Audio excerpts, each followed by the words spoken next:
Bonsoir, welcome to Wine of the Week. This week it is off to northeastern France to Champagne. Champagne is probably my all-time favourite beverage. To me it's got absolutely everything. It's got the lot. It's like having a cold spa bath in your mouth. The champagne house we're featuring in this segment is a very famous one. It's Pommery. Here it is here. This is a special sort of presentation bottle for the this time of the year, which is around Christmas time. So we'll open that one up there and pull the bottle out. Here it is, Pommery Champagne, non-vintage. And let's talk a little bit about sparkling wine.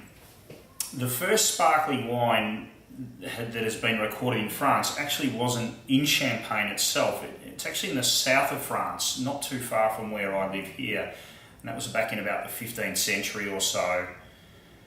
The term champagne is now by law a term that can only be used in reference to the Champagne area in France, and most countries now tend to recognise that particular concept, and their local sparkling wine is generally not termed champagne any longer. The production of champagne involves two-step fermentation, and the vast majority of champagne, of course, like this one here, is a white wine, but there are some limited rosé varieties. Generally, two particular types of grape are used to make champagne. The first one is the Chardonnay grape, which is clearly a white grape. Interestingly, two varieties of Pinot grape are also often used in the making of champagne. And this, if you think about it, it's odd because Pinot grapes are red, so it's hard to understand why you would have Pinot in a white champagne, how that could possibly come about.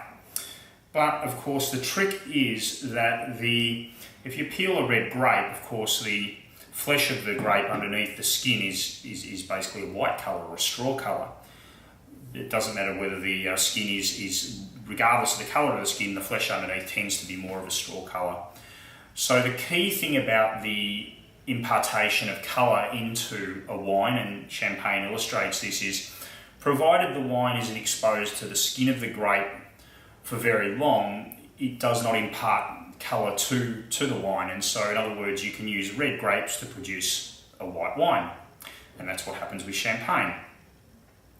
Another somewhat unusual feature of champagne is the fact that the vast majority of champagne is non-vintage, and what we mean by that, it's a blend of a number of years of grapes. It tends to be dominated by particularly 1 year, but there is also small amounts of other vintages generally blended to produce the final product, a non-vintage champagne. Some very limited quantities of vintage champagne, which is just one single year, are also produced, and particularly so if it happens to be an exceptional quality year in champagne. More of that type of wine would be produced at that particular point. Another thing to talk about with champagne is the degree of sweetness. Now, I'm abbreviating this down quite a bit. There are a number of levels, but in essence, from going from the least amount of sugar up to the most amount of sugar, we have the brut, sec, and then doux. There are subcategories of those as well, but broadly speaking, that's it. So the brut is the driest style, the one with the least amount of sweetness, and tends to be probably the most common champagne that we seem to see or get served at restaurants and what have you. Obviously, there's a stack of historical quotes about champagne. Champagne's probably the single wine that's been quoted the most, and some incredible quotes I found when I was doing a bit of research on champagne. And Mark Twain actually said, "Too much of anything is bad, but too much champagne is just right." And that's just one of the many quotes that in reference to champagne. Okay, so what we'll do the old classic, give the bottle a rub and hope the genie comes out when we open it up. Here we go. We'll take the foil off here and open this one up. Obviously champagne, because it's so strongly aerated, has to be sealed with these special types of closures to stop the cork from taking off. Okay, undo this one. That's very nice blue actually, the top of it, in keeping with the Pommery, label. There it is, and take the cork off there. Lovely. Oh, okay, plenty of effervescence there, and but no genie, sadly.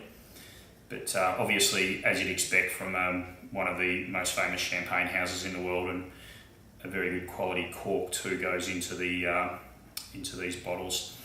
Right, let's pour it out. Now, another thing I wanted to talk about here, in particular reference, and I've done this deliberately. This is not a champagne flute. This is actually basically a Chardonnay or a Chablis wine glass. It's not a champagne flute. Now, the reason I'm going to do this is I'm going to talk a little bit in the future about the concept of the bubbles in champagne and how they are formed and so on. But one thing that I've found over the years with drinking champagne, I tended to find that drinking it out of the standard champagne flutes, either the big bowl sort of variety, the flatter ones, or the longer stem thin glasses. The more common ones seem to be the longer stem thin glasses, as distinct from sort of the James Bond look type glasses that you used to see in the James Bond movies. I find that having a larger glass, it's a bit like the beer concept. Having a larger glass with a wider neck, particularly with good quality champagne, I tend to feel that you get far more of the aroma of the champagne when you are drinking it. And from that point of view, I most enjoy actually drinking champagne out of a non-traditional glass. It's because, again, it's because of the olfactory aspect to the wine. Perhaps if it's a lousy quality champagne, you should suck it out of a straw or something, I don't know. But with this one, we'll go with the slightly wider thing. I could have even gone with a bigger glass again, actually, and I've done that before with a bigger glass, just again to get that set up. So that's a very nice straw, classic champagne colour for a white champagne. A straw, fairly, some champagnes are even lighter than that, but that suggests maybe a little bit more fruit in this, and perhaps even it might be a little bit more sweet than some, but either way. And obviously you've got the bubbles occurring there, and so we'll have a smell of it.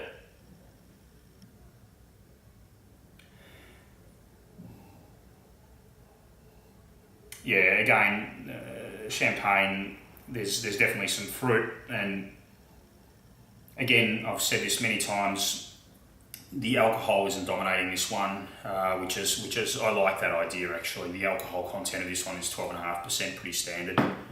And actually on the back of the bottle there, it's got a little thing saying "Don't drink when you're pregnant." It's actually a diagram of a pregnant lady and big cross through it saying "Don't drink," which is spot on. You definitely should not drink alcohol when you're pregnant. Hopefully none at all is probably overall the best. But anyway. Yeah, so it's a fairly young fruit, just typical Chardonnay, great. But a little bit of sweetness there as well, but pretty much a brut variety of champagne, this one.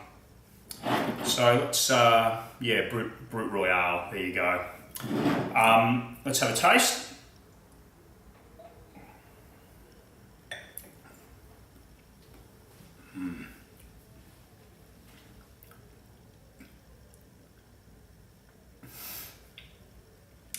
Yeah, I mean, that's why I love champagne so much. As I say, it's like a spa bath in your mouth.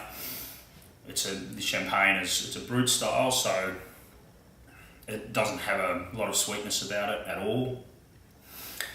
As I said before, with some of the other wines, it's not dominated by alcohol, which is excellent. I don't like wines that the alcohol is right up front, like drinking some sort of cough medicine or something. This is sweet, and it's got a lot of length to it as well. I mean, the flavours are still evolving in my mouth now. In fact, the longer it sits in my mouth, actually the sweeter this is becoming, and not sweet as in what. It's a brut variety, so it's not sweet in the traditional sense of the sweet wine, but there's It's not in any way tart. It's a very, very fine champagne, which is exactly what we'd expect from Pommery, either way. And it's got so much length. So even now, the flavours are continuing to evolve. So that's something you won't see in often cheaper varieties of champagne or sparkling wines. They just won't have that length. So even now, I can still taste it, and the flavour's still evolving. So that's an excellent champagne. I've had Pommery Champagne many times before, so it's exactly as I'd expect.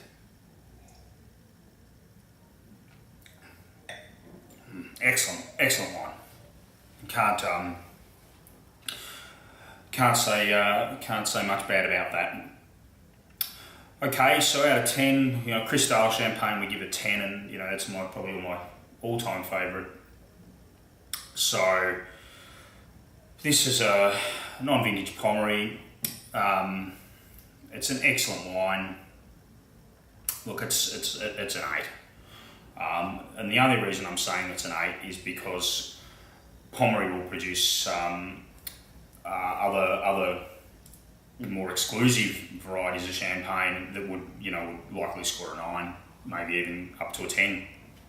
So this is the sort of standard Pommery that you can rock down to your local supermarket or liquor store, and it is an excellent quality wine, and I highly recommend it. It's available worldwide, obviously, and I highly recommend it. And I always recommend, if you're going to drink champagne, you should try and do it the right way. So as best you can. It doesn't have to be one of the particularly notable brands, but there are many fine champagnes that are less well known around the world. But you see a lot of them here in France, and almost without exception, they are a fine wine. So if you haven't been into champagne that much, certainly worth trying. And I think it's also another wine that it's such a good food accompaniment because it just does not overpower your palate. It can go with pretty much any food I've found with champagne. Do it all in moderation, of course. That's the key here. We're trying to enjoy these wines, and keep our senses about us. So that's what it's all about. It's just appreciating the art that goes into wine making. So we'll give this one an 8 today. We'll do some more champagne segments in the future because I think it's an excellent wine, and there's a lot to talk about with champagne as well. Have a great week, and look forward to catching up with you next week. Au revoir.